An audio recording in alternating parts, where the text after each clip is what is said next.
Earlier, there are 24 Tirthankaras.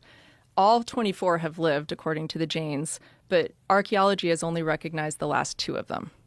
Because those were the only, the timelines and their lifespans, that kind of fits. But when you talk about the way back days, that's just myth. What do they say their timelines were?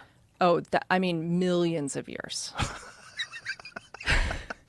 And the first Tirthankara was over a mile tall. Oh my God. So but it's consistent across the world. The Jains talk about it, the Hindus, the Egyptians, the Sumerians, the Bible, all of them talk about very long lifespans, giant statures.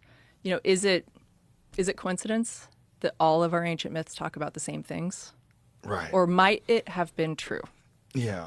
Well, then there's the Book of Enoch, which is Anna Paulina Luna turned me onto that. She's like, you got to read that. And I read it twice now. And I'm like, this is the most bizarre depiction of a human story. Yep. The Watchers came down and mated with the daughters of men and created the Nephilim, who were giants who destroyed and consumed everything and were wiped out by the flood. What? And the accepted biblical texts barely hint at that. They still talk about it. Yes. But the extra biblical canon the stories are much more like the Book of Enoch. Yeah. There's a reason I think that those were excluded from the Bible. Well, they were excluded by rabbis. I know. Because they didn't jive with the Torah, which is hilarious. Like you get to discuss, and they all were in the same caves in Qumran. Like the version of the Book of Enoch was in the same as the Book of Isaiah. They were all in the same scrolls. Yeah. It was just like, what? Yep. How do you guys leave this out? Like, imagine if they taught that at church on Sunday. You'd be like, what are you saying? Yeah. David and Goliath. The Watchers? I think it's interesting that you can totally accept that David and Goliath is a real story. And Goliath was a giant in the Bible. Yeah. Right? How tall was he supposed to be, though? Couldn't he be like a really big guy from Iceland? I think he was described... the way that the Hebrews described it is that they made them feel like grasshoppers. Whoa. The giants, the Nephilim, made them feel, they were like, we are as if we are grasshoppers. So I think that they were meant to be very, very large. It would be really nice if they found a Bigfoot somewhere. Oh, my God. I love Bigfoot. Not a Bigfoot, not the animal. Oh. I mean, like a giant foot, like a stone. Oh, yeah, exactly. Yeah. David and Goliath. So he was supposed to be 10 feet tall, often calculated as roughly 9 to 10 feet tall. The thing about that is, like, people are full of shit, and they can make up a story. The guy was so big, he was 10 feet tall. Yeah. But meanwhile, he could have been like the mountain from Game of Thrones. Totally. Like a real person. Yep. Maybe 6.5 feet tall. Any of our basketball players today. Who says he was 6.5 feet tall? Scholars? The Dead Sea Scrolls. The Dead Sea Scrolls. So 6 cubits in a span, often calculated as roughly 9 to 10 feet tall. In the ancient Hebrew text, Greek and Dead Sea Scrolls texts say 4 cubits in a span. So that's only 6.5 to 7.5 feet tall, depending on how the cubit was defined. So that makes sense. So who knows? 9 to 10 is pretty big. Yeah, 9 to 10 is big. But if the Dead Sea Scrolls are correct, then it's only 6.5 feet. So he's a basketball player. Yeah. That's not even a really tall one. Yeah. Who's the biggest basketball player now? How tall are they? There's a kid that's like 14 that's almost 8 feet tall. What? I don't know if he's going to make it to the NBA or anything, but... Just plop it in. Oh my God, that's so crazy. That's so big. So you got to imagine. But you got to imagine with technology. So they're working right now on life extension technology, and they've already figured out a way to reverse the age of skin cells, and they're on their path to being able to stop human aging and maybe potentially even reverse it. If that technology becomes implemented... This kid's 7'9" now. Jeez. He's 20 years old, though. He's actually playing basketball, but... Jeez. So he's bigger than Goliath by a lot. Goliath would talk shit about him. Write a story about it. He got his ass kicked by a basketball player. But if you can imagine this technology being implemented in the future and then being refined and then getting to a point where they really have it mastered, like we have with so many medical interventions that we have today, you could get to a point where someone could live to 1,000 years or several thousand years. And if you're the king, of course you're going to want that technology. And you're also going to be very protected, so you don't have to worry about dying in other ways unless somebody usurps you. Yeah. So you can, like, the Sumerian kings list and some of these, like the Zep Tepi list, you look at that and you go, well, what are they saying? Like, why was this guy 6,000 years old? Yeah. How did he rule the country for 30,000 years? That sounds insane. Gospels, Christ says that he has to be lifted up like the serpent in the desert. You think, what the hell does that possibly mean? Because, well, that's a snake first on a stick. And Christ is comparing himself to a snake on a stick? Okay, so what is this? What can this possibly mean? Well, I was thinking about that in relationship to imagery of the crucifix and the story that surrounds it. So Jung thought that the Passion story was archetypal because it's a limit story, like this debate at Oxford. You cannot write a more tragic story. It's impossible, technically. Why? Well, because it's a story of the aggregation of everything that people are afraid of. So there was no death more painful than crucifixion. That's why the Romans invented it. It was to punish political miscreants. It was the slow, agonizing death by suffocation, essentially, and dehydration and exposure. It's extraordinarily painful. Okay, so that sucks. That's pain, man. Plus, you know it's coming. That's part of the story. Plus, your best friend betrayed you into it. Plus, your people turned against you. Plus, they're led by a tyrant who doubts truth. Plus, you're a victim of the Roman Empire. Plus, you're completely innocent. Plus, everybody knows it. Plus, they choose a criminal to be released from this experience instead of you, even though they know he's a criminal and they know you're innocent. So, and you're young. And you've done no wrong. And all you've done is help people. So it's a limit story. Okay, so then you think, we've been looking at that limit story for 2,000 years in the image and in the story. What are we doing? Well, you're supposed to visit the stations of the cross, let's say. Okay, here's the idea. You hear the crucifixion story and you play with it. Who are you? Maybe if you're female, you're Mary, and why is that? It's the Pieta, because you have to offer your children to the destruction of the world. That's female courage. That's the mother that doesn't hold her child back. It's like, go out. To what? Eventually your death and destruction. Go out. Leave me. Be in the world. That's feminine courage, man, to let her baby go. You're Pilate. You doubt truth. But you'll go along with the crowd. You're Judas because you betray your best friend. You're the mob. You're the criminal. All of that, that's you. You look on all those things that you hate and are terrified by. That's not a snake. It's like the worst of all possible snakes everywhere. That's what you're looking at. And what do you see? You see death, you see destruction, pain, terror, tyranny, frailty, betrayal. Look harder. Look harder. Look harder. What do you see? The death and resurrection. You look far enough into the abyss, you see the light. Well, that's the story. That's the connection between those stories. And this unbelievably strange thing is that connection exists. It's like there's the strange story of the serpent in the desert, and we know that story is 3,000 years old, something like that. We know that. And then we know perfectly well that Christ said that he was allied, that his image was allied with that snake. That's written down. And even if you don't believe in the historical reality of Christ, someone still made that connection. And did they know everything we were talking about today explicitly? What do you think they did know? What do you think? I mean, we were talking about this before, that the roots of these religious experiences almost certainly come from some sort of transcendent experience. Well, when Eliade mapped out the shamanic experience, he laid out the pattern. So shaman die, they're reduced to a skeleton. They're reduced to dust. And then they climb the axis that unites heaven and earth and enter the kingdom of the ancestors and the gods. They have a paradisal experience, and they come back and share it. That's a death and resurrection. That's what they experience. So what does that mean? I don't know what it means, but that's what happens. And then we know from Murarescu's book, people can read it and make up their own bloody minds. Do your investigation. It was probably the origin of democracy.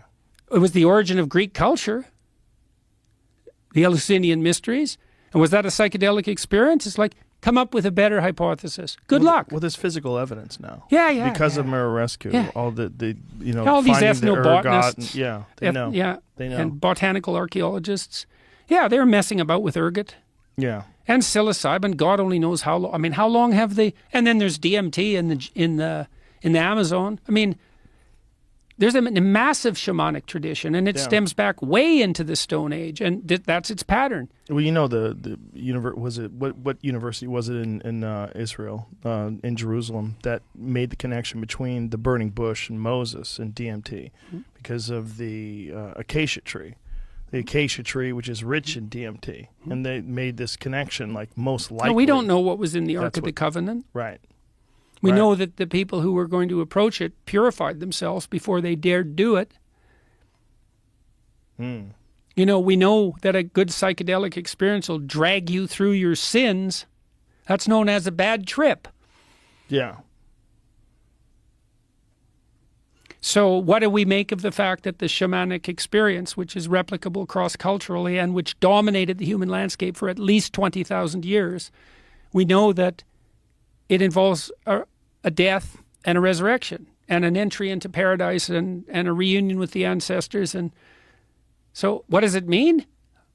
Who knows, man? This is way past my knowledge, but I know that connection that I just told you about between the story in the New Testament and that story in Exodus. That took me like 30 years to figure out. Because there's also the idea that the hero goes into the abyss to rescue his father from the belly of the beast. But that's the same idea, right? You go down, and I thought, I knew this the last time I went and lectured to, is like, you look into the abyss long enough and you see the spirit of the benevolent father manifesting itself. That's the case. That is the case. If you look into the depths of evil and suffering, what you see is not the finality of evil and suffering. You see the victory of the spirit that obtains victory over that. And then you might think biologically, well, how could it be any different, Joe? That's the spirit of life. Life is mortal suffering. It's like, but we live. What's the spirit of victorious life if it's not the benevolent father who overcomes the catastrophe of suffering? Like, what else could it possibly, even if you think about this just as an instinct, it's like you're threatened by what's worse than death, and there are plenty of things worse than death that you can be threatened by. And yet you have a revelation that enables your transcendence of that. Well, what could it be other than the spirit that overcomes death? Look closer at the margins of accepted history, and you will realize the foundation beneath your feet is hollow. The official narratives handed down through sanitized texts and sanitized classrooms are not windows to the truth. They are carefully constructed perimeter walls. They are built to keep you from peering into the abyss where ancient giants once walked, where immortal bloodlines ruled for millennia, and where the architects of human consciousness bypassed biology altogether. Consider what mainstream religion quietly excised. The Book of Enoch was not discarded because it was historically inaccurate. It was purged because it revealed too much. When the Watchers descended from the celestial spheres to mingle with the daughters of men, they did not merely spark a myth. They triggered an ontological mutation. The Nephilim were not metaphorical heavyweights. They were physical, towering anomalies whose sheer existence warped the psychological landscape of early humanity, leaving behind a primal, cellular terror of beings that towered over them like gods among grasshoppers. Why do civilizations separated by vast oceans, Sumerians, Egyptians, Mayans, Hindus, all independently whisper of mile-high structures, impossibly extended lifespans, and divine interlopers? because humanity remembers an era when the rules of mortal existence were violently rewritten. Now, shift your perspective to the timeline of power. When you read that ancient monarchs reigned for tens of thousands of years on the Sumerian king list, your modern conditioning laughs it off as primitive superstition. But ask yourself, what happens when biological immortality transitions from myth to corporate roadmap? As laboratories today inch closer to cellular reprogramming, telomere extension, and the total arrest of human aging, those ancient king lists suddenly stop looking like fairy tales. They start looking like early prototypes of an elite technological endgame. If a future technocracy locks down life extension technology, who gets to live for 1,000 years? And more importantly, what happens to the expendable masses when the rulers never die, never relinquish power, and never make room for the next generation? You are looking at the literal resurrection of the God Kings, not through divine right, but through brutal engineered biology. Yet the most chilling revelation of all lies not in bones or blood, but in the chemistry of transcendence. For tens of thousands of years, the bedrock of human religion, governance, and mysticism was forged in the furnace of altered states. Whether through the shamanic descent into skeletonization, the Eleusinian mysteries, or the botanical extraction of DMT from the acacia trees that likely fueled the burning bush, human consciousness has always had a back door. These were never idle hallucinations. They were systematic encounters with an external intelligence. The terrifying implication is that the foundational texts of Western civilization, the visions of prophets, the architecture of the Passion story, the archetype of the dying and rising God, were mapped out by minds operating outside ordinary reality, navigating subterranean dimensions of suffering, terror, and ultimate renewal. When Carl Jung called the Passion story a limit story, he meant it was the ultimate algorithmic accumulation of every horror human neurology can process: betrayal, torture, state tyranny, public mockery, and slow asphyxiation. Yet the mechanism encoded within that horror is even darker. You do not escape the abyss by looking away from it. You only find the light by staring directly into the absolute worst of what existence has to offer, until the terror dissolves into something transcendent. This is the hidden architecture of your reality. The ancient giants, the eternal rulers, the chemical keys to the spirit world, and the psychological mastery of suffering are not dead relics of a superstitious past. They are the operating system of human history, waiting just beneath the thin veneer of your daily routine. And once you see the strings, you can never unsee the hands pulling them. You know, Anna Paulina Luna on the podcast, and she was talking to me about the Book of Enoch. She goes, "You ever read that?" And but I was that's like, not "No." included in the canonized. Here's why: because of rabbis. A bunch of rabbis said it didn't align with the Torah, and so they yanked it out. But it's an original biblical text, or at least a part of the original religious text that they found in the Dead Sea Scrolls in Qumran. When they found those clay tablets, the Book of Enoch was in there, along with the Book of Isaiah. We need to call Wesley The Book Huff. of Enoch is nuts. That's I talked the to Wes Giants Huff about one. it. That's the Giants It's one, not right? just the Giants, it's aliens. It's about the Watchers who came down and mated with human beings. Bro, I'm reading it right now. I know you are. I already know. Bananas. She told me to read it. And she's like, you have to read this. It's nuts. And what did Wes Huff say? Did he say there's a legitimacy? It's 100% a legitimate text. It's legitimate religious text, but they decided not to include it because it's so nuts and because it goes against what the writings of the Torah. Right. So, but it was a few rabbis. Just a few rabbis decided. If the Book of Enoch was included in the Bible, it changes the whole story of the human race. Why would the rabbis decide what goes into the Christian? They had that kind of power. They just decided that it doesn't get included in the canon. This is a long time ago. But yeah, I mean, this is like around. Well, who decided to canonize Bible, right? This is like Constantine time, right? Well, that's for the New Testament, right? And so with the Old Testament, you've got Wes Huff would be the guy to ask all these questions. Oh, wait a minute. Enoch was included in the Old Testament. Oh, it's old as fuck. Oh, okay, Not only is it old as fuck, when they found it, they also found a version of the Book of Isaiah. This is one of the things that Wes Huff told me that was really fascinating. They found a version of the Book of Isaiah that is verbatim the same as a version of the version of Isaiah that was 1,000 years later, which they thought was the original. Unbelievable.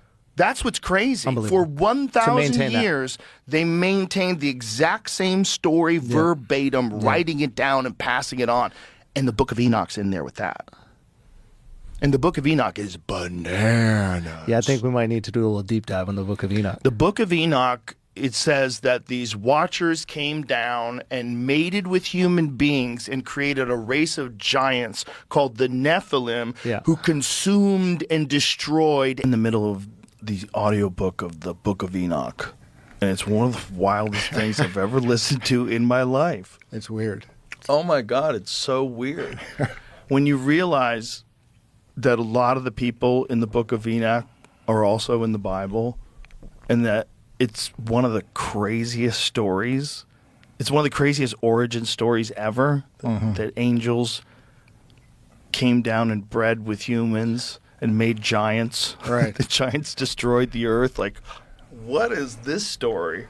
It's mostly in the Hebrew Bible. It's the story of what led to the flood. Yeah, the sons of Elohim. What a strange concept, that angels came down and bred with humans.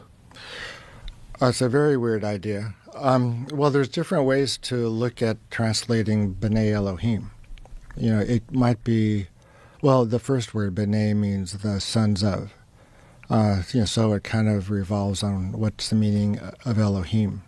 So it could be God with a big G, could be God with a small g, could be angels, could be dignitaries in a government like judges. Yeah, so the less far out kind of interpretation of that phrase or that term is the sons of the mighty, the sons of the judges, the sons of the renowned people, as opposed to the sons of angels or the sons of God. Okay, so how do you interpret the Watchers? What do you think that could be? I think, they're not mentioned in the Hebrew Bible. They are mentioned in the Book of Enoch. That's a crazy book, isn't it? It's crazy. Yeah, I started reading it, and I said to my wife, I can't handle this. It's too much. It's because if that was left in the Bible, if they decided that was like a part of the canon, that would change everything. Well, in what way? It's the craziest story ever. That these things came down and bred with humans and created giants, and the giants destroyed and consumed everything. Yeah, those giants. And consumed each other. Yeah, bloodshed. What kind of kooky story is this? What is this? Well, it's the reason for the flood, right. And all that. Yeah. Things just got so bad, God said, I changed my mind. And he brings the flood. It's like the further you go back, the crazier the story gets. I know. Well, the Book of Enoch was written maybe 125 BCE. The Book of Enoch is just fully psychedelic. I mean, At least a lot of it is. Yeah. It's a psychedelic version of the Bible in some ways. Well, it is really psychedelic.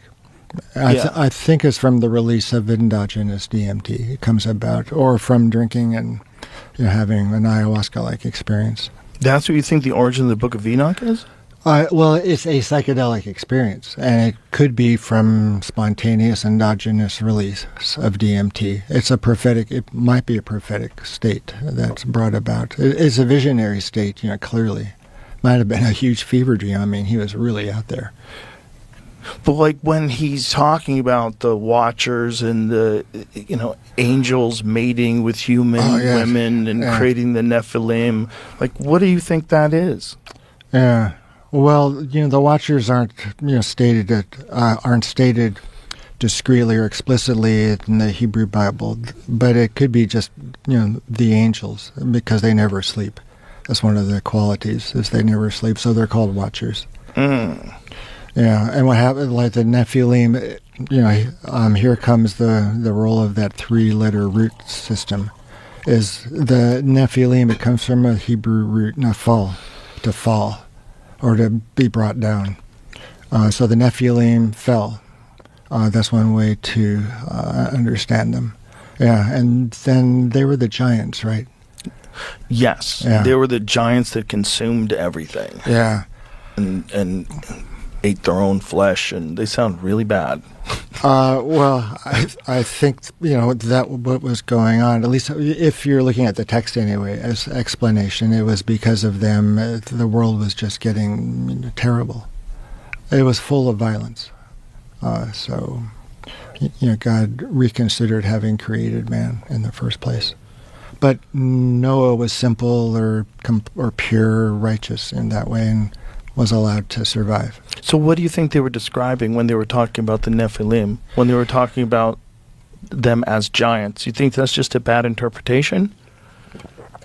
Well, they may have been giants, physically. Yeah, I do think they were giants. Yeah, They even had an actual description of how tall they were by some measurement. yeah, Right? There was some There's- ancient measurement. yeah. That's probably in Enoch. It's not, just isn't narrated any specifics about the giants. They were men of renown. They were powerful. Because this is the thing. There's always one of the most fun internet rabbit holes to go down is, are they hiding evidence that giants existed? Like 30-foot tall men that lived in the mountains. And there's always been weird stories of giants all throughout history. And there's people who've supposedly discovered giant bones, and then they stored them in the basement of some famous museum, and they won't let anybody have access to them. Kind of fascinating. Yeah, Because they do exist, like those stories exist in history, but you wonder, like, is it just a really big person, like that mountain guy from the Game of Thrones, like an actual human being who's just really extraordinarily big? Or is it a different thing? Is it a giant human being? Mm-hmm. Well, they're giants. Yeah. I mean, it depends on your perspective. Like I'm trying to look at, or understand anyway, the giants as they're described in the Hebrew Bible, or else, by implication in the Book of Enoch. They were giants, men of renown, and then the earth became corrupt. And they consumed everything. Yeah. That's in the Book of Enoch. The problem is, it's like, if you're looking at the least charitable version of human beings in 2025, there's a lot of examples that you could point to that go, well, that sounds a lot like us. Well, there may be another. Well, there won't be a flood that destroys all mankind. God promised there'd be no flood that would destroy all mankind. That's the reason that we have the rainbow, or that's the meaning of the rainbow is the covenant. God made a promise that He wouldn't flood us anymore. That He wouldn't destroy all mankind. All mankind with a flood. With a flood, but that doesn't rule out, let's say, other things. But don't you think whoever wrote these stories, don't you think that was a regional event? Like these great floods, like if they were happening, let's just say that Randall Carlson's wrong, and there was just one flood in the area, and there has to be, if there's people from all parts of the world that all have this flood story, there has to be some truth to it, right? We agree to that? Well, I don't know. I mean, I read the Hebrew Bible, and that's sort of where my thinking about the events that are described in the Bible as occurring. So you just leave it at that? Yeah. But when you well, we saw. I mean, the important thing about, I think the important thing that I get anyway out of the Hebrew Bible is a kind of an understanding of how things are between us and between us and God. Well, I don't think this contradicts that in any way. Yeah, it's just fascinating. And when Randall Carlson explains it, and interestingly enough, he first had this idea he's not the only person to have this idea, but he first had his version of this idea while he's on acid. On drugs, that's what I was going to say, but I didn't want to say it first. He looked out and he just had this vision like, oh my God, this was water. Water made this, and it happened really quickly. Mm-hmm. It just all clicked with him, and then he's been chasing that rabbit ever since. And he's a fascinating guy. When you hear him talk, he's so well read in the subject and can just recall information so effortlessly. So it's a really fascinating guy to listen to talk about it because he's very compelling. Yeah, but I think those younger Dryas impact theory folks are right. Yeah, I think something big happened. I wonder why LSD sparked his genius that way. I think he said that he saw it. Like when he looked out, he recognized what he was looking at. Right there, he recognized that water made that thing. Yeah, and that for some reason that hadn't been even thought of.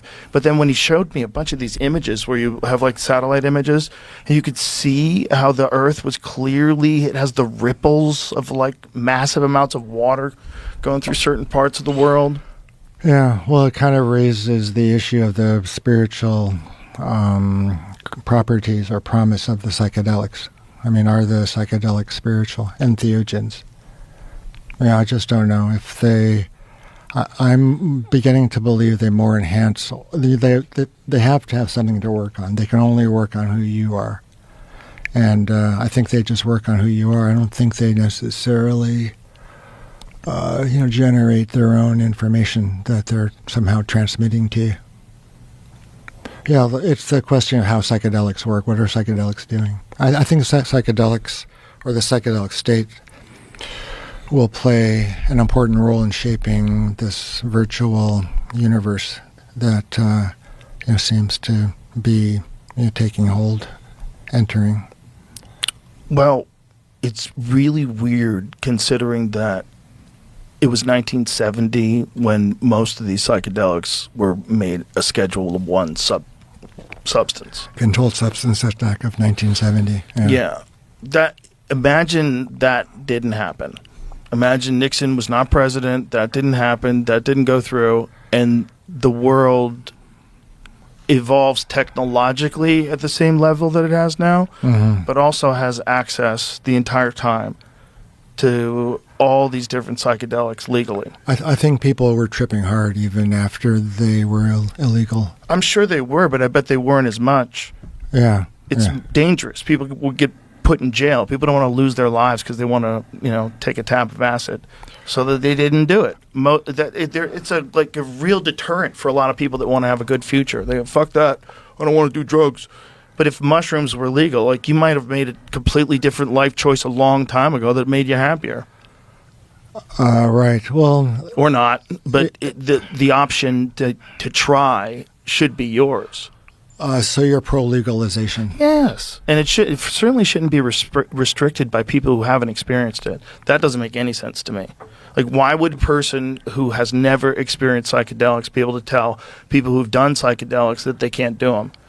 That's nuts. You don't even know what you're talking about. You don't have any experience in the state of mind that is enhancing these people's lives that have come back from war. Especially Ibogaine therapy, which is they've passed now in Texas, so they're allowing that to happen now for people with severe drug addiction and PTSD and yeah, it's a very interesting drug. I was wondering if you've ever done Ibogaine. No, I haven't.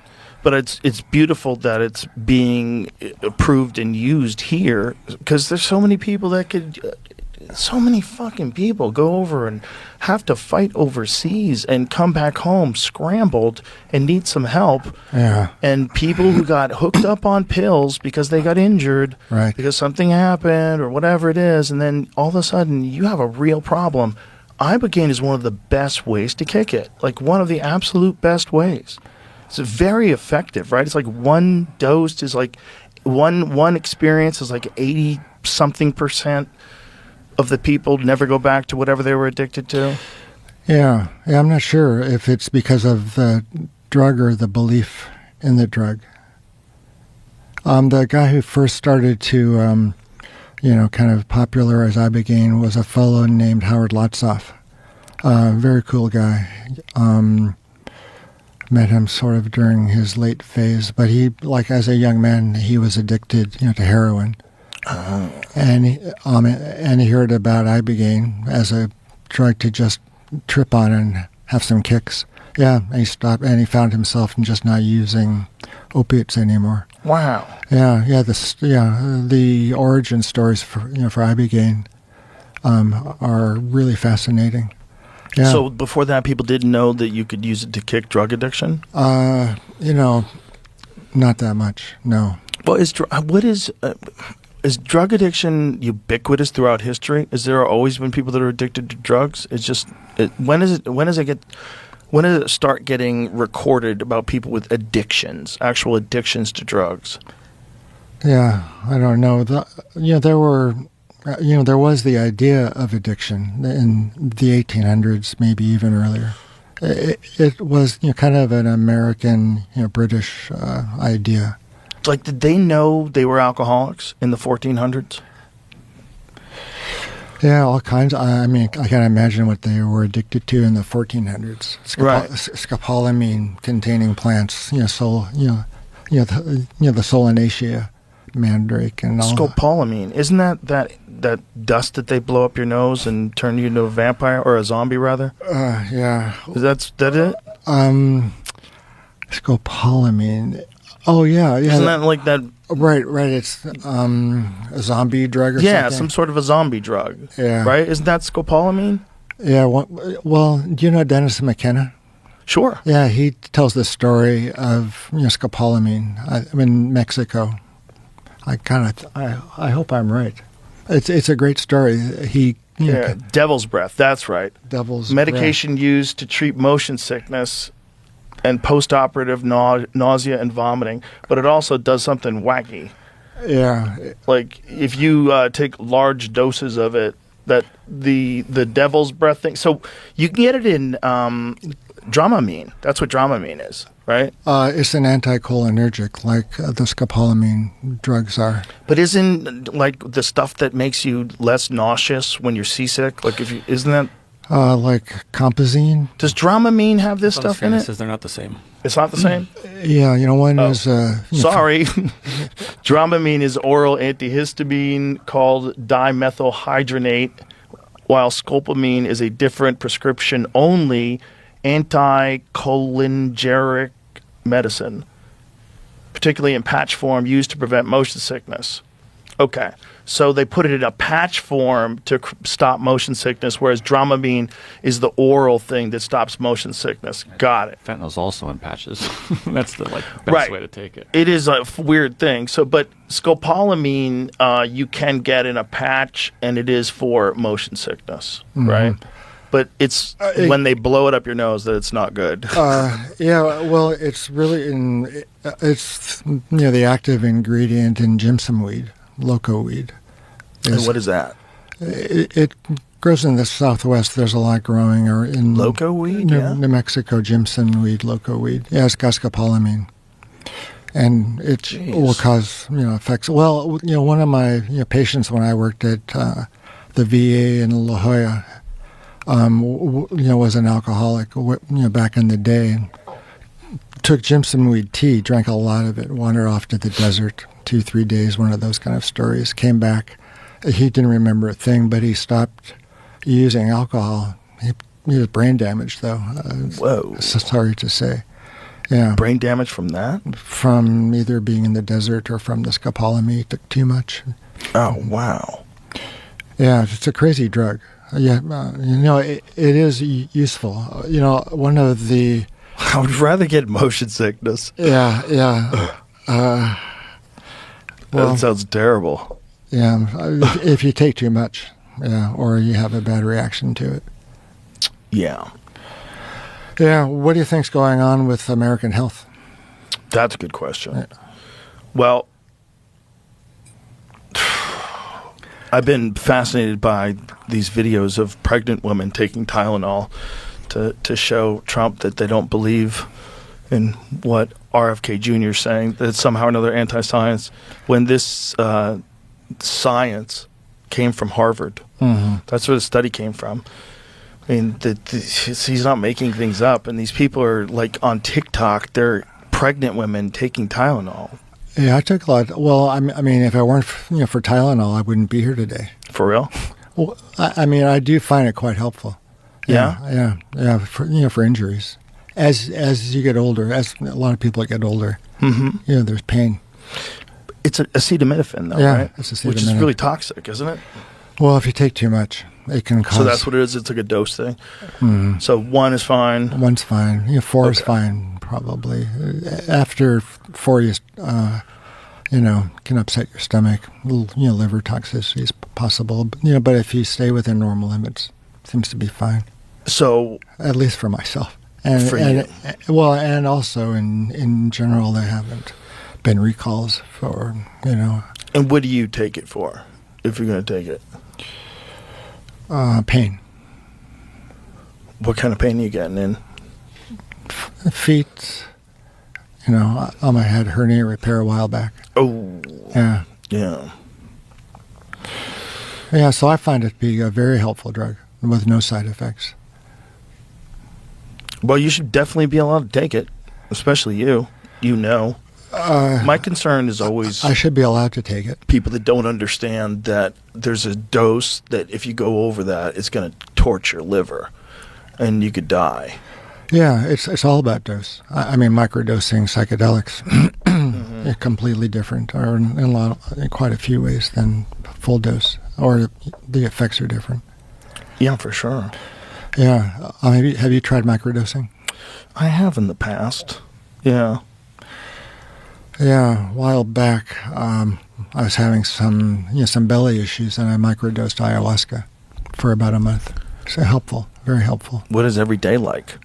Microdosing ayahuasca. Well, it is a microdose, so it was teeny. So it just gave you just a little peek.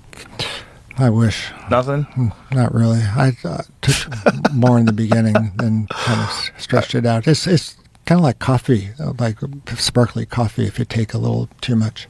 Oh, yeah?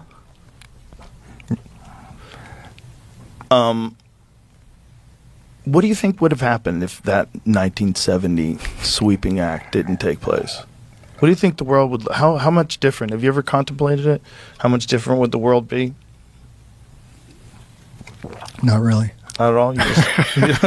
Good for you. Good for you. Why waste your time? Well, I mean, when I tried to get my DMT study off the ground, I mean, that was pretty weird. That was, 2 years of just, backbreaking labor. What year was that? Where it started? I submitted the paperwork in September 1988. Get my first dose of DMT in November 1990. And I gave a lot of DMT then. I went kind of crazy for the next 5 years.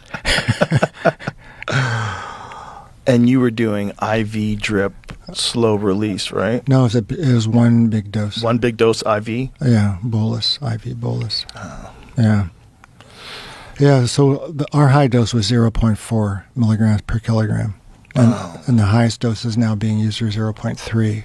Nobody has gone back up to 0.4 on a regular basis. Yeah, so people really went out there on 0.4. They were pretty scared. Yeah. They weren't sure they were coming back. Oh, yeah. They weren't sure they were coming back. Yeah. That is a fear. That's a fear of all psychedelic experiences. You don't think you could shut it off. Yeah. What is this? And is this real? Is this around me all the time and I'm ignoring it? Is this real? Is this real? Are you ignoring it? Yeah, boy, that's a terrible state to be in. Terrible. Excuse me. That's why. Yeah, that's why I think DMT ought to be carefully taken. I think everything should be carefully taken, especially if you've got something wrong with you already. Mm-hmm. Like if you're self-diagnosing with some really potent stuff, like right, then things can really go south.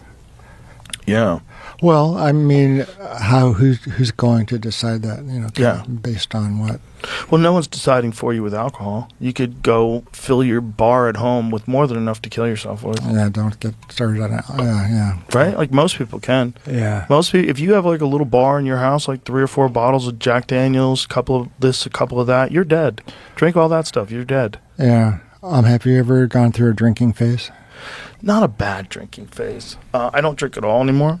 But I will still, if I feel like it, I'll have a glass of wine. What or kind? I'll have a margarita. I like a nice Cabernet, sir. Okay.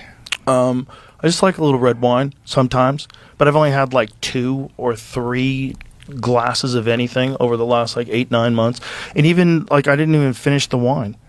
It's like I've lost my taste for it. Mm-hmm. I just the trade-off is not worth it. Like, I have a lot of fun people in my life, and I have a lot of fun without alcohol. Like, I don't necessarily think it was providing me with the amount of good versus the amount of negative. The negative outweighed it, especially physically. Right. It's just bad for you physically. Yeah. Thankfully, I didn't drink in high school. And I kind of made up for lost time in college. And I got really sick a few times. Yeah, so it's rough. I just stopped drinking, like to that point anyway. Well, it's like people are having a good time, and I get it. And if you're young, and I get it, I did it too. But it's not good for you. No. And it's not good for your decision making too, because then the next day you're like, ugh. And if you're at that low state of being hungover, you're fucking for sure not putting out great energy. Yeah. Well, you don't want to get into that state, or No. if you do, you want it channeled really, really carefully. Yeah. Like I've never been part of an ultra-Orthodox sect, but I think what happens in some of the ultra-Orthodox Jewish sects, there's a Lubavitcher sect in Brooklyn, and the fellow who led that was Schneerson, Menachem Schneerson, and he really enjoyed drinking. He got inspired, and he wanted others to become inspired. Yeah, it has to, someone become a conduit. I think it kind of differs, like with Bukowski. You can think of somebody who loves alcohol. First time he got drunk, it was a psychedelic experience, actually. Yeah, in his account, he says to himself, "I think I've found something very, very important." It's kind of hilarious. Yeah, that was never the effect alcohol had on me. I didn't. You feel good for a while, a short period of time. Yeah. Then you drink We more. obviously all differ biologically, but some people, it hits a switch that nothing else does. There's Some people love it. Yeah.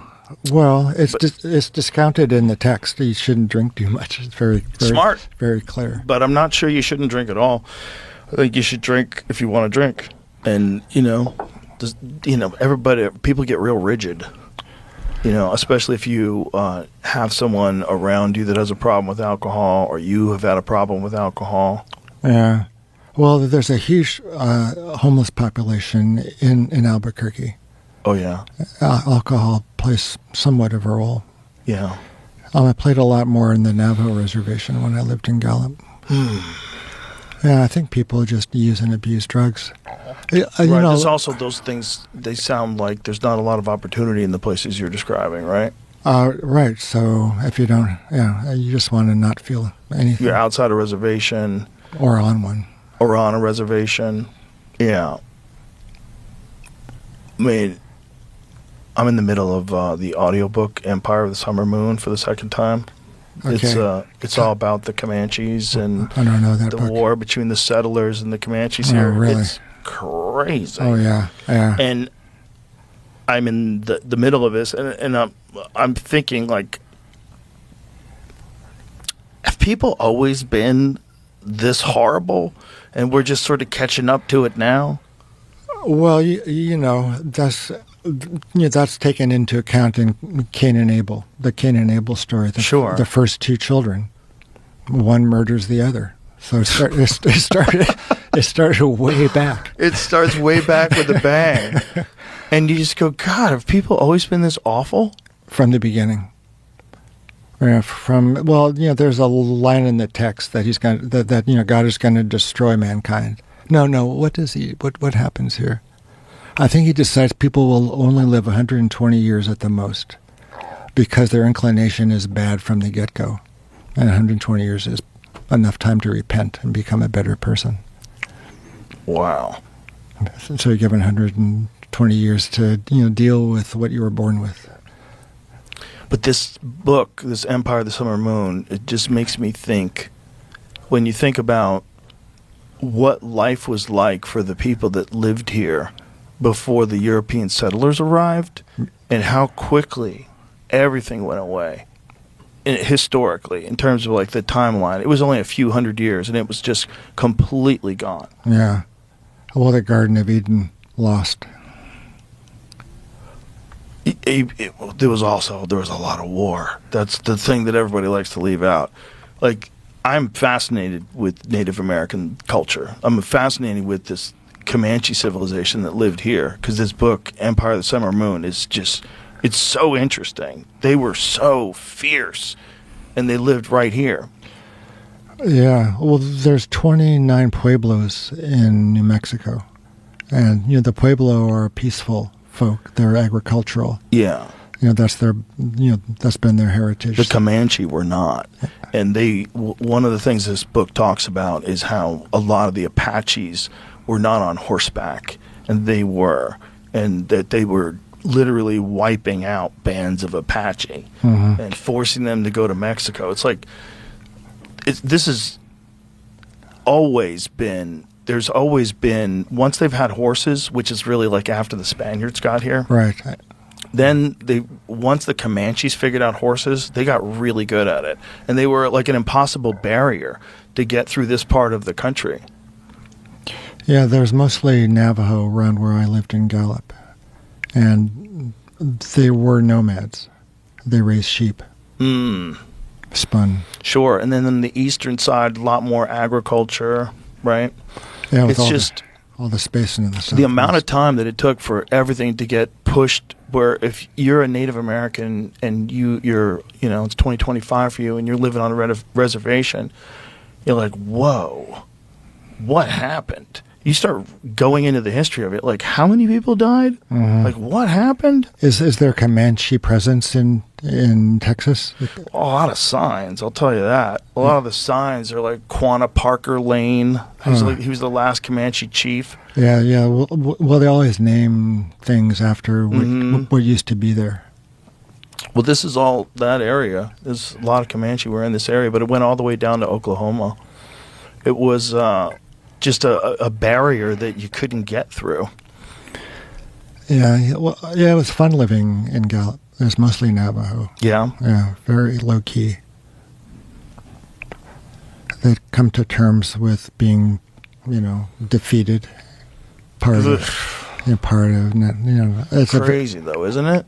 Well, I mean, it like had that. All those things had to take place in order to get New York City. Like, yeah, so you have to decide, what do you like more, New York City, or you want to go back in time and say, don't sell this? Right. What do you like more? Do you like pizza? Do you go to a nice? I like pizza. I do too. I like to be able to go to a nice nightclub, have a drink, go to a nice steak dinner in New York City, or give it all back. Give it all back. Go back in time. Just say, hey guys, you're getting robbed. Don't sell this for whatever it was. You can't halt progress. How much did they buy New York for? $27. Really? In jewelry, fake jewelry even. No. Yeah. Wow, what a deal. Or $45. What a great origin story for a villainous country. That their number one city was made through a swindle deal. Yeah. Where it was fake jewelry. Well, that's where I went to medical school, was the Bronx. Well, you're from New Jersey. Yes. Yeah. That's where I was born, yeah. Yeah, I trained in the Bronx. I didn't get to Jersey much. New Jersey's a crazy place because everybody thinks of it as just being city because like it's right near the city, like Hackensack and Hoboken and stuff like that. But it's like mostly rural. Yeah, mostly it's got bears all over the place in it. There's some really nice coastal parks. Yeah. Oh yeah. The shore is awesome. Small doses. Yeah. It's nice to go down there. Yeah. So the Bronx was great training. Yeah. Yeah. It's a yeshiva. It's like the modern Orthodox, university in the country. Yeah. Oh, that's where it is? Yeah, and it's the medical school of yeshiva. It's called Einstein, And yes, in the Bronx. It was great training. We could do anything. We could do everything because it was pretty poorly staffed in some ways in the 70s. Yeah, so we had a lot of duties. When did you first even have the idea to create a study of people doing IV DMT? Like, when did you even? That's a long story. It seems like a good one, though. It seems like a good one because how do you get to the point where you're asking the government to let you do this, and then you get them actually to say yes? Mm-hmm. It was the war on drugs that funded our study. It all kind of came to a head with Terrence McKenna. We were up in his loft one afternoon, and instead of saying DMT was a really great drug and asked for money, we said DMT was a really dangerous drug and asked for money. I think you've told me this before. Yeah. But it's a good story. Yeah. You just want to study it. We just want to study it. It's not good or bad. It's clever because you're not lying. No. I knew what I was talking about, too. Yeah. Like I had done neuroendocrinology research with melatonin, circadian rhythm research. Yeah, I was a bona fide investigator. I just asked simple questions. Could we give it? What happens when you give it? DMT is really strange. The role it's played in my life. I've been complaining for years that, not complaining for years, but I don't know. I'm more skeptical of the psychedelic experience than I was before. I don't think it's a panacea. Well, I think it is a panacea. That's the problem. I think there's an issue with spiritual narcissism. That's a thing that sort of grips people when they start doing it a lot, and then their identity is wrapped up in doing it a lot. Yeah. Like there's a little bit of that happens with folks. With DMT in particular. Is it? Yeah. Or ayahuasca. Mm-hmm. About once a year, I get an email saying something in the subject line, "Your book and my son." Mm. Yeah, and they say that they just smoked way too much DMT. They were in the hospital or in prison. Oh, Jesus. Yeah, it became messianic, like you said. Like you believe you know more than anyone. And if they just listened. Yeah. False messiah. Well, there's some interesting stories of false messiahs. At least within Judaism, Messiah has not come yet, as opposed to Christianity, where Jesus was Messiah. And so what is Judaism's version of what happened with Jesus? He wasn't the Messiah, so he died. He didn't get resurrected? Well, he may have been resurrected, but resurrection occurs in the Hebrew Bible, so that's not unique. Right, but what is their take on it? Well, end of story, he's killed. And that's it? He don't come back? No, not really. Not within the Hebrew Bible. That's part of the New Testament, the Christian Bible. Mm. Oh, that's one thing I wanted to bring up, is Old Testament is a term that's a little disparaging in a way. Is it? It's been replaced by Hebrew Bible. Interesting. Yeah. When was that? Well, it's been building. Okay. Yeah. So is this like a pronouns thing? It prefers this? It wants to be identified as the Hebrew Bible? They prefer it. I was saying it. Yeah, it could be either. In the interest of simplicity. Yeah. Like I was thinking of, how people put in parenthetical phrases, he, him. Yeah, I was thinking of doing that for myself once. It and its. It and its? Mm-hmm. Mm. Yeah, it would be gender neutral. Sounds good. Yeah. Well, that's one of the... Or just not ever. Come on. Yeah, so, I was thinking about, does God have genitals? And, probably not. Doesn't seem like it it's the likely way we were made. But there's probably some sort of a interdimensional psychedelic equivalent of intercourse that higher beings have some interaction with each other. I think it was the optimal form. The optimal form? Yeah, to contain a certain consciousness and do particular things. It's an ideal form. It was ideal. So that's why it took that particular unique shape. Form follows function, things like that. Right. Yeah. But I got confused there. What are you referring to? Oh, well, the specific. Well, I think you were. I was referring to man being made in God's image. So, okay. Yeah, with genitals. Oh, right. Yeah. Okay. But I think it in the animal kingdom, things evolve to do certain things. They have form and function, which combined determine their range of behaviors. So I think in humans, it's sort of was the optimal form as well. Same way, perhaps.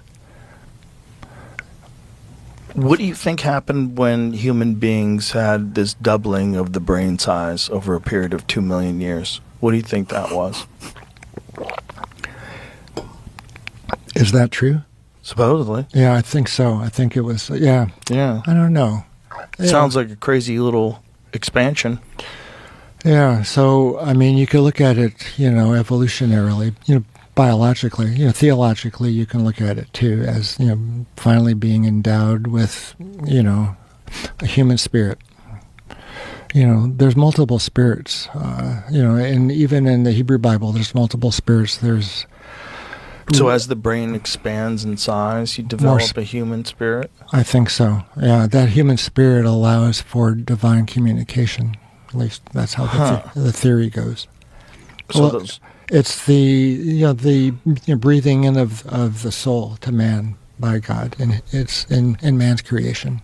Right. So ultimately, we're going to get to be a gray. We're going to have a big, giant head, and we're not going to need to talk because we're going to do it telepathically.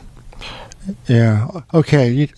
Telepathically, you think people being able to read the mind is a good thing? It will be a good thing once that happens, or if it can happen? I think it will be a thing. And like all things, it will have good aspects to it and bad aspects to it. I think reading people's minds will be very enlightening. You're going to learn a lot more about how people actually think versus what they project. You're gonna be able to see people's motivations. You're gonna be able to see lies, and we might even have a universal visual language that they develop. We might all be able to adopt it really quickly, and kids probably will jump right on board, and they'll be literate in it before we are. What about psychological ambivalence? Loving someone one moment, hating them another. Well, that's what happens if you tune in to one at one moment. You're convinced that's solely the case. If you're ambivalent, ambivalence is a real thing, and you have an unconscious too, where things are kind of stored away psychologically. Yeah, I'm not saying it's good. It might be hard. I don't know if there is some way where we link up and we can communicate completely telepathically. It could be really weird. Yeah. But it will be a thing. That's my point. It's like we're going to have to navigate it like we navigated making books, like we navigated everything else. Like if we want to stay alive, we've got to recognize that there's some shit going down. There's some shit going down right now. And right. Well, there's free will, isn't there? Forever. You still all these decisions that you have to make. Well, I mean, in this. Or is there free will? The determinism people don't think there is. Well, it feels as if there's free will. Yeah, I feel like we respect free will, so it's probably a real thing. We respect a person who's like been a drunk their whole life, who puts down the bottle and starts running around the block. We respect that because it's a real thing. Mm-hmm. Free will there's part of free will. It's like there's something there. Mm-hmm. There's something there, You make choices. You don't know why you make choices, but you make choices. That's the thing. There's a lot of factors in why you make choices, and it's not 100% determinism, and it's not 100% free will. It's kind of, there's a soup. There's a very well, to the movable extent, soup. To the extent that you can exert free will, you have to kind of do the best you can. Yeah, you got to do the best you can. Yeah. Yeah, and even if we're uploaded into the cloud, let's say, I mean, how's that time going to be spent? Good question. Are we even capable of imagining what we're talking about? Are we so crude in our understanding of what's to come in the next 5, 10, whatever years that we're just guessing? We're silly. We're like writing a bad science fiction movie from the 1980s about the year 2000. You remember those, like Space 1999? Well, it's the one God and the golden rule. I think that's what we'll be, left with ethically. What the basis of our decision making will be. I've always wondered if we're in a race to avoid catastrophe, and that's one of the reasons why we're so hyper focused on accelerating with technology, is that we kind of always recognize that this species is on a race to avoid natural catastrophe. There's just so much potential for natural catastrophe, whether it's super volcanoes, asteroid impacts. So many different things have almost wiped us out to nothing. That it's might be a part of the reason why there's this mad rush to make better and better and better technology. It's almost like a game. Can you get to the final boss? Can your species survive and figure out a way to stop the rock from space? Yeah, the footsteps of the Messiah. That's what that's called. I mean, you want to be you want to be around at the time of the Messiah, but not really, because things have to get so bad. That's one model of the end of times. There's also a lot of people that don't recognize that being a human being on Earth is being a passenger in an organic spaceship going through the universe. There are real celestial events that they have to keep their eyes on, which you haven't experienced in your life. So you're but no, there's giant rocks that killed the dinosaurs, and they're still floating around, same size rocks. Yeah, I know. And they can't stop them. They don't know how to stop them yet. Don't listen to any of these fucking people. Oh, if we saw it, we would do this and do that and sleep tight at night. No. No, if there was some gigantic state-sized chunk of metal flying through the galaxy, we would have a real problem. Yeah, it might wipe out all of humanity. Yeah, it might wipe out all of humanity. Yeah. And it probably came really close to doing that a few times in history. That's what I think. Yeah. It's the only thing that makes sense. If we know that we're hit all the time, we all accept the fact that the Yucatan impact, that's what killed the dinosaurs, and there's been a bunch of them throughout history. We find craters everywhere. Everyone knows that we've been hit multiple times. The Tunguska thing in Russia. Yeah.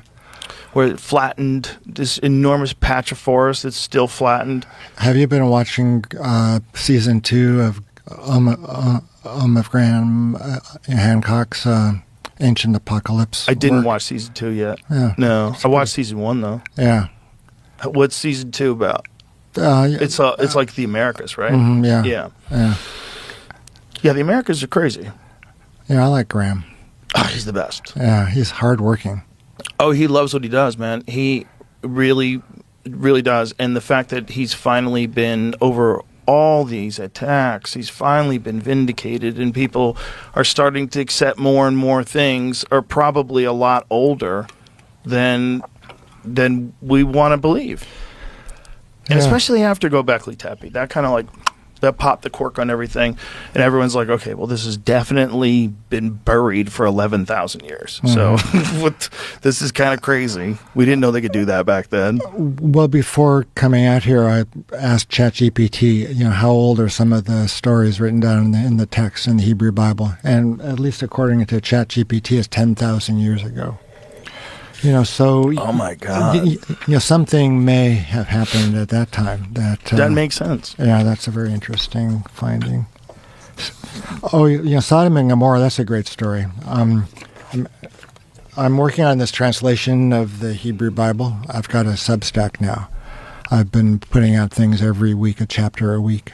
Yeah. On my translation of the Bible. It's like 1,000 pages right now of commentary about the language and the grammar, the meaning, what's called the plain meaning of the text. Like there was a Noah with 3 sons and went on the ark. Yeah, so that's like my big project, but I'd like to do a smaller one about Sodom and Gomorrah and the figure of Lot. I think that's a really incredible story. I've spent about maybe 2 to 3 weeks looking at that, Lot, his virgin daughters, the men circling his house, they're asking to know him. He ends up, in a cave with his 2 virgin daughters. They get him drunk, and he sleeps with them. Or they lie with him anyway. Yeah, and out come 2 kids at a certain point, and they become very important. Later on, they're the beginning of the Messianic line. So it's a very intricate, tale with a very. I think you can make some cool conversations between some of the main personages in the narrative. There was a book called The Red Tent. Can I ask you about the Lot? Like how old was that story? Wow, that must be. Well, it's an explanation of Sodom and Gomorrah, which is around the Dead Sea. There was a conflagration of some sort there. Have any of your guests spoken about Sodom? What actually happened around the Dead Sea? It was quite catastrophic. Well, tell us. Well, the story of Lot. Yeah, I mean there was fire and sulfur pouring down on Sodom and Gomorrah. Yeah, it was the end of the plain. Yeah, so that's the southern part of the Dead Sea. It is a Dead Sea because of its high salt concentrations. It was kind of closed off from the coast. So it's at least a description of what took place. What do you think it's describing? Well, I mean, my perspective is a volcano. It actually happened. Yeah, but people think a volcano, some kind of volcanic activity. It totally sounds like a volcano, right? And we know that there's been a bunch of those that have almost wiped people out entirely at certain points. The Toba volcano, that one? No. We got down to, I think we've looked this up before, but I want to say they think we might have gotten down to just a few thousand people. On the whole planet? Like 70,000 years ago. 70,000 years ago, there was a massive super volcano that went off, and it, plunged the Earth probably into nuclear winter. And they think that our genetic line entirely of the human race on Earth came from this few thousand survivors. Joe, can we take a yes. a break? You gotta pee? Yeah. Yes. We'll be right back, folks. Seriously. We're back. Yeah, so we were talking about the alternative. Yes. Explain what you mean by that. Like that these things are happening in an alternative dimension. Right. Yeah, I think they're happening in an alternative dimension. Like when you smoke DMT, you return to the same place each time. So there seems to be some reality, some DMT world that people enter into. And it's one of my volunteers, one of the subjects in the DMT research. He got a big dose one day, and then a few months later, he got another big dose. And he said that it was very interesting. He said things have just continued apace since his first exposure and his first entrance into that state, and things had gone on in the meantime, and he re-entered that world. So in that way, there's in that same manner, the world of the Hebrew Bible early on, Adam, Eve, Cain, Abel, Noah, the Tower of Babel, all that took place at some different level of reality, which gradually made its way into ours. And once it made its in particular, what do you make of like things like Zep-Tepi and the Sumerian Kings list, where you go back in time and you have these incredible ages of some of these rulers that ruled for thousands of years. Well, what's really interesting is that if you overlay the Sumerian Kings list with the list of patriarchs, pre-flood patriarchs in Genesis 5, it's like a 1-to-1 match. So I'm not convinced that. I think that the Sumerian Kings list is the ages is mythological. I don't think that they were ruling for thousands and thousands of years. Like I said, I see this very interesting overlay over the Genesis 6 genealogy. These are the patriarchs from Adam to Noah. And specifically, I mean, these are the patriarchs who lived before the flood. The flood came in the time of Noah. And there's a lot of debate right now, especially online, and I think you've had people here on your show as well, that talk about the Sumerian story being the oldest story and being the original story of the flood and of the antediluvian world. But I have a different view of that. I think actually the oldest story is the story of Enoch, is the Enochian story. I think that's the original story. And maybe some of this strangeness, maybe some of the bizarre things that we see, and the stories of the flood and of the giants and all of that, maybe something like the Book of Enoch is actually an accurate account of affairs, of things that happen in the antediluvian world. And certainly the writers of the biblical narrative believe that. I mean, the writer of Genesis, and then obviously in the New Testament you have references to what I call the Enochian tale. And so when you think about the antediluvian world, the cataclysm that destroyed it seemingly overnight, the great civilizations that existed back then, you see a series of parallels in all the stories, all the ancient stories, whether it be the Sumerians, whether it be the ancient Egyptians, the Hebrews, the Greeks, the Romans. There are parallels in certain details. Great civilizations inhabited the earth, or at least a great civilization. That doesn't necessarily mean that they had the kind of technology that we have today. I think that's a mistake that some people make when they're thinking about the antediluvian world and a lost civilization. They think, well, that means that there were skyscrapers and automobiles and aircraft and things like that. That's not necessarily what it means. And so I think it's very, very interesting that you have all of these parallels, a cataclysm, giants. You have a fratricidal war that's discussed, for example, in you have the Vedas and some of the ancient Indian origin stories. And another component that you find everywhere is this idea that the gods descended to the earth, commingled with the human species, progenerated a race of demigods, in many accounts giants, who then governed the earth.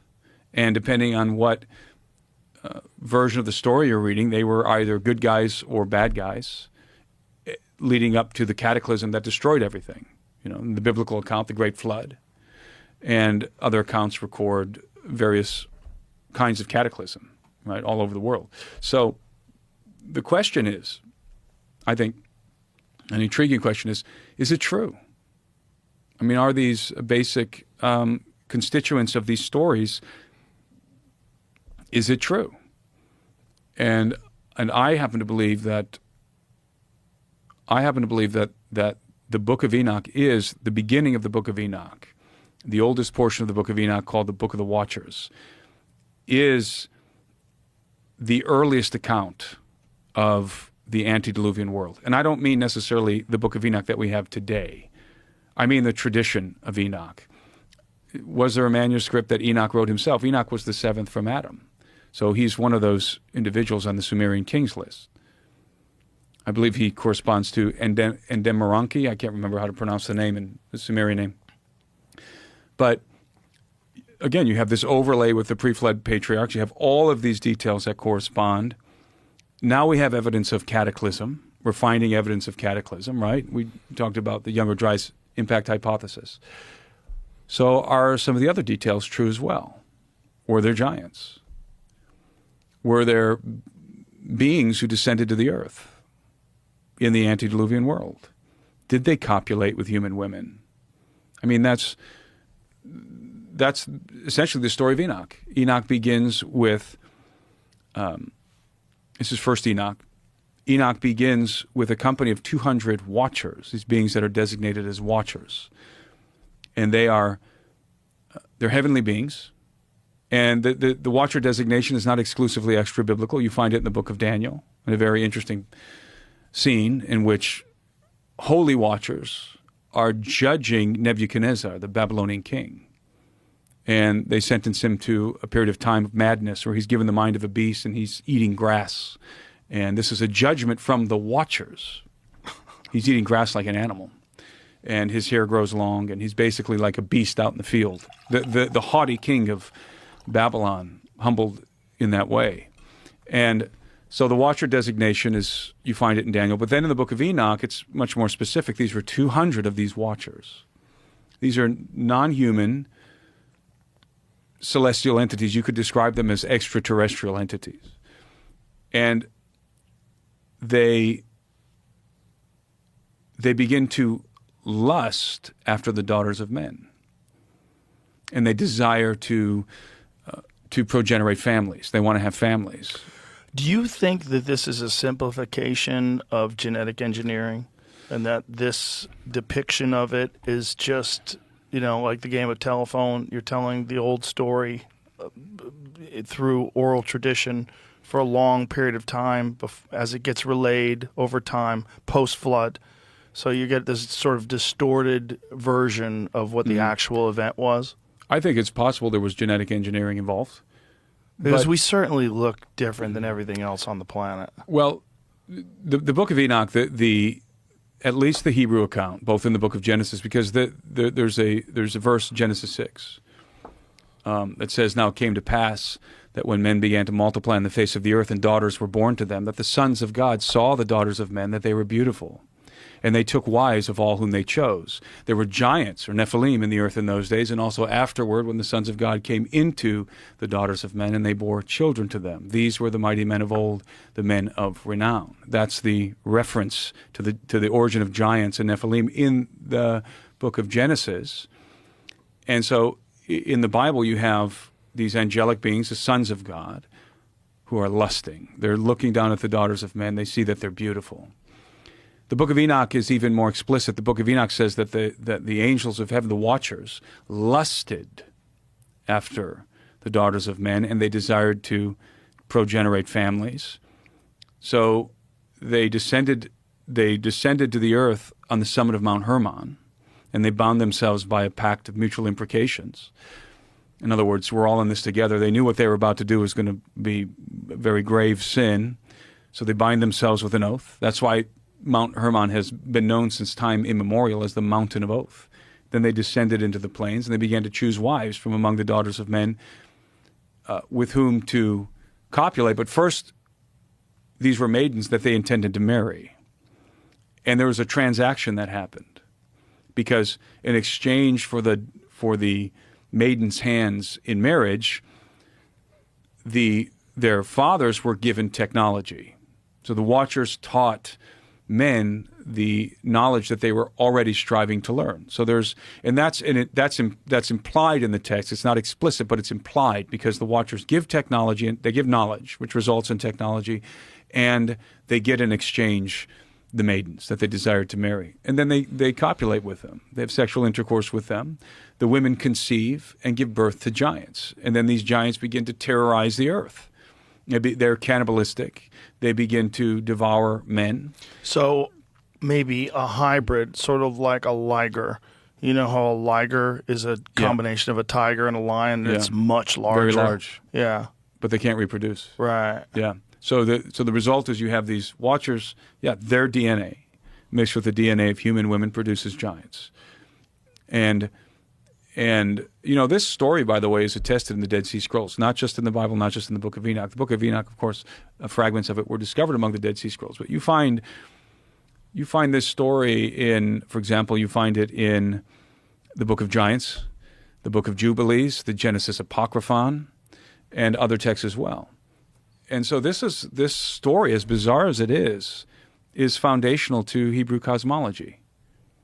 This is what the ancient Hebrews believed literally happened. Like this was in their minds, this was a historical event. You go back in time, you go into the antediluvian world, the world before the flood. What do they envision? They envision the Watchers, these gods living among men, copulating with human women, giants who were cannibalistic, and then God decides to intervene because the giants it's a very bad scene on planet Earth, and people begin to cry out, petition heaven. God decides to intervene, according to Enoch, and he dispatches some angels, and one of the things that they do is they set the giants against each other in a fratricidal war. So they make the giants go to war with each other. Now, when I envision this scenario, playing with the idea here that this actually happened, right, in the antediluvian world, I don't imagine big dumb giants, bopping each other over the heads with clubs. I imagine a technological war.